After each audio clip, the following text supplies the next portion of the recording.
that was the period Pastor Chris Oyakilome was going through serious media attack. He was going through a lot of media attacks.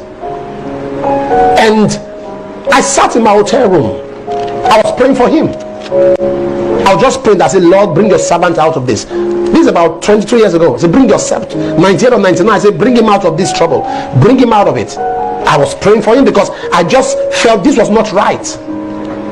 I was praying for him. I was just praying, Lord. And while I was doing that, I was about to minister at 5 p.m. About to minister at 5 p.m. And he has a program called The Atmosphere for Miracles. I think that's the name. And the program came on air in the hotel I was watching. And I was praying for the sick. And I just stretched out my hand. I said, Lord, thank you for your servant. Keep him.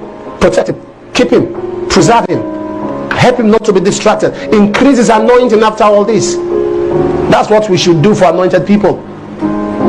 We don't join the war to kill, to pull down our generals. No, we don't do that. It's not our language. So I was praying, and I heard the Lord say, what do you want that you see? I saw miracles happening. I had been seeing miracles before that time.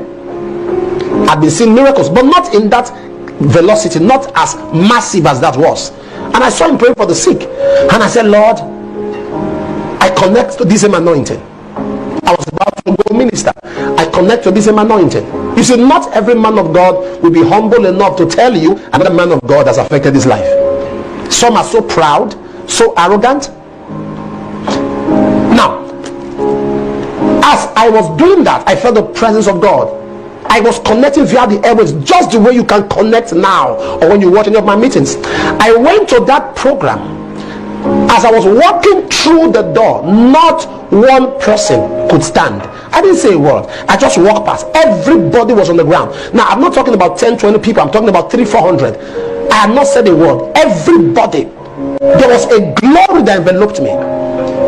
As I walked in, even the person that was on the pulpit that was to introduce me was on the floor. The power of God just swept the whole place. As I sat down and few people began to speak in tongues and stand up, they didn't even know I had come.